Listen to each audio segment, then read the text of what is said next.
शुरू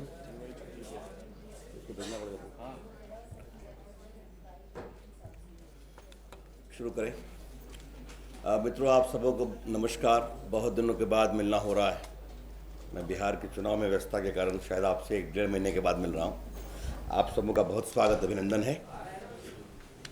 मित्रों, एक मेरा लिखित वक्तव्य आपको मिलेगा, अंग्रेजी में है, हिंदी अनुवाद भी आपको कुछ देर में मिल जाएगा।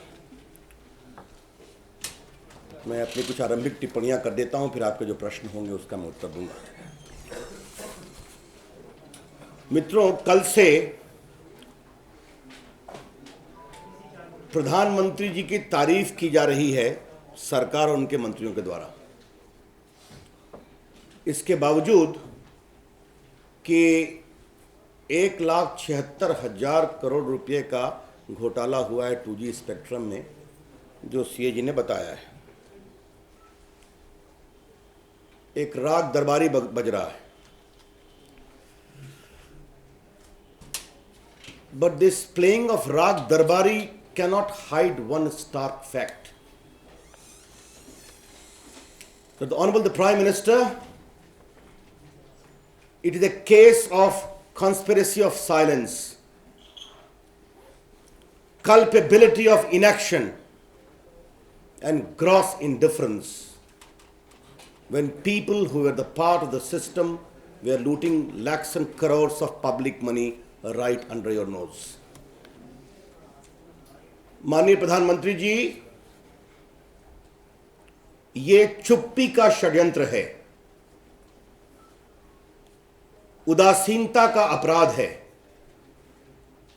और अकर्मण्यता की पराकाष्ठा है जब आपकी छत्र छाया में, आपकी सरकार के अंतर्गत लोग, मंत्री सिस्टम को एब्यूज करके लाखों करोड़ लूट रहे थे और आपने दूसरी तरफ देखने का काम किया। देश इसके कारण जो भी उचित निष्कर्ष है वो निकालेगा। The nation is entitled to draw its own inferences. लेकिन आज हम प्रधानमंत्री जी से कुछ सवाल पूछ रहे हैं और वो सवाल लिखित वक्तव्य में भी हैं, लेकिन बहुत सीधे सवाल हैं। प्रधानमंत्री जी, जब 2007 में ऑप्शन हो रहा था तो 1/10/2007 तक लोगों को अपना टेंडर देना था। उसको 25/9 किया गया और सारे एप्लीकेशन रिजेक्ट कर दिए गए। दिल्ली हाईकोर्ट ने भी इसको एडवर्सली कमेंट किया। आप चुप क्यों रहे? किसी का लाइसेंस तब तक ऑपरेशनल नहीं होता जब तक उसको स्पेक्ट्रम नहीं मिलता। 2001 के रेट पर 2007 में बेचने की बात की गई, जबकि टेली डेंसिटी 7 टाइम्स बढ़ गई है।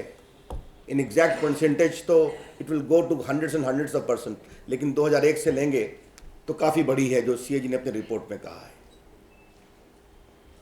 आज आपके सामने हम प्रधानमंत्री जी के 3 पत्रों को रिलीज करेंगे। ये पहली चिट्ठी है 2 नवंबर 2007 की, जब प्रधानमंत्री जी ए राजा को लिखते हैं कि ये विषय मेरे सामने आया है, इसमें ट्रांसपेरेंसी होनी चाहिए, फेयरनेस होना चाहिए, उचित मूल्यों का निर्धारण होना चाहिए, उसके अनुसार आप कार्रवाई करेंगे।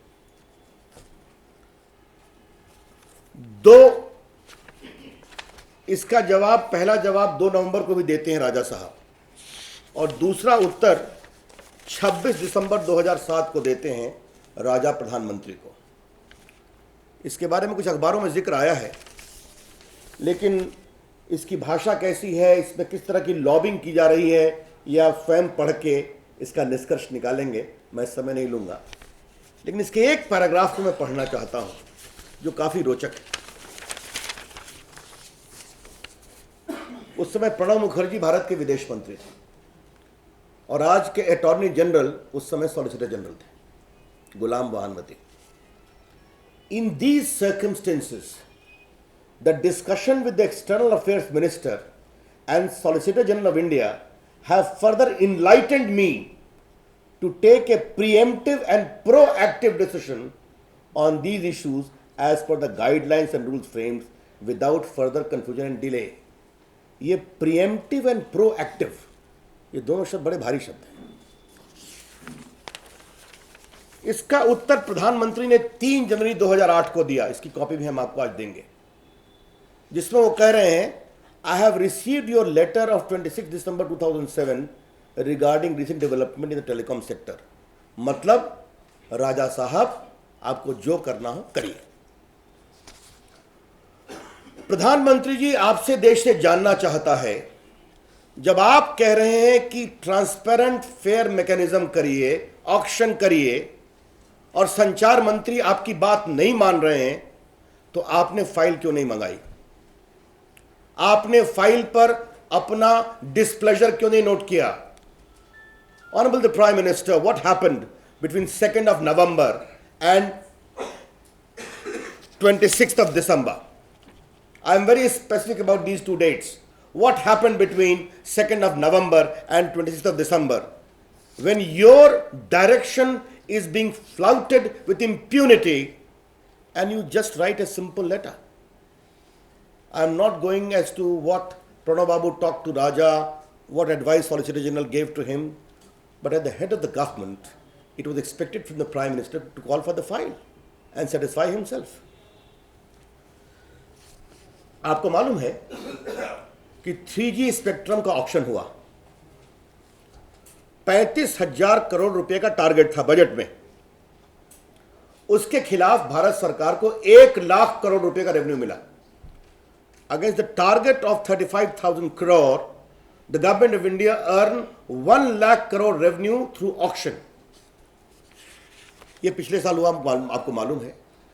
प्रधानमंत्री जी, इसके बाद भी आपने कार्रवाई क्यों नहीं की और 2G स्पेक्ट्रम की पूरी फाइल को मंगाकर इस मामले को अपने से इंक्वायर क्यों नहीं किया और कार्रवाई क्यों नहीं की, जबकि आपके सामने एक बेंचमार्क था कि जब ऑक्शन होता है तो कैसे नतीजे आते हैं.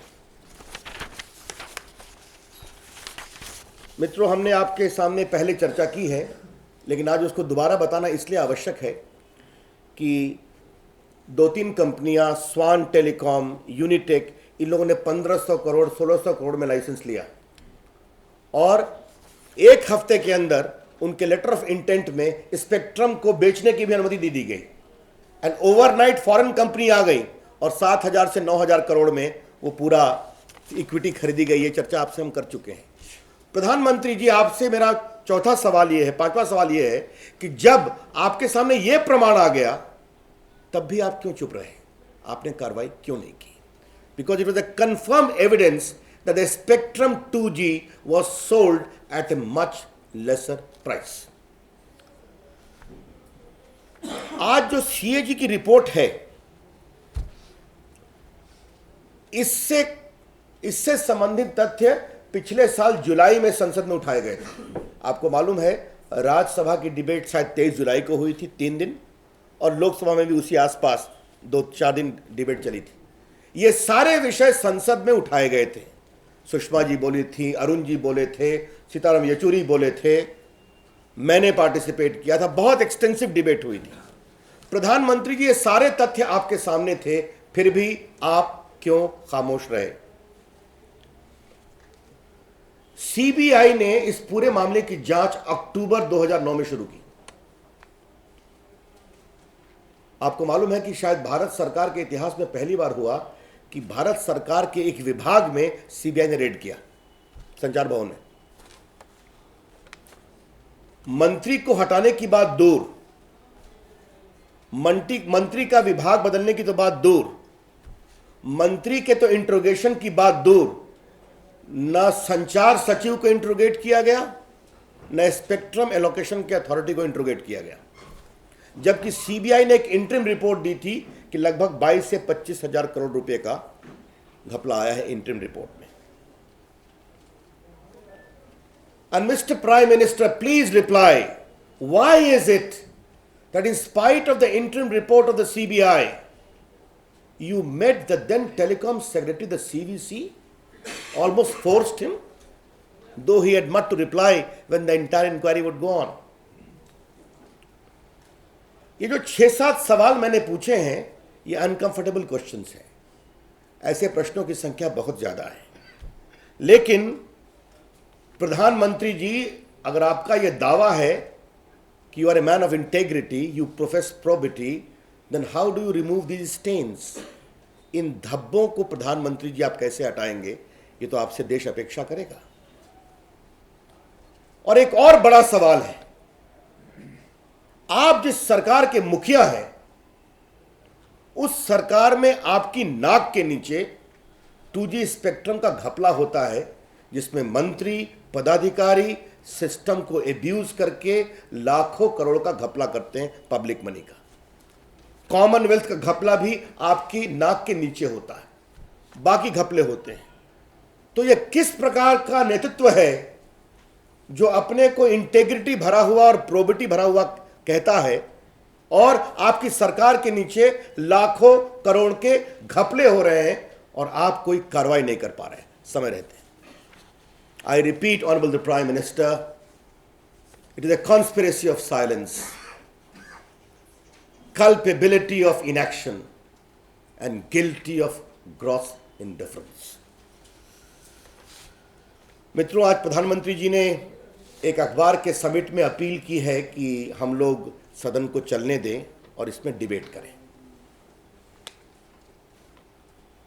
हम प्रधानमंत्री जी को बहुत विनम्रता से कहना चाहेंगे, Honorable the Prime Minister, we have debated, redebated. We have discussed, rediscussed.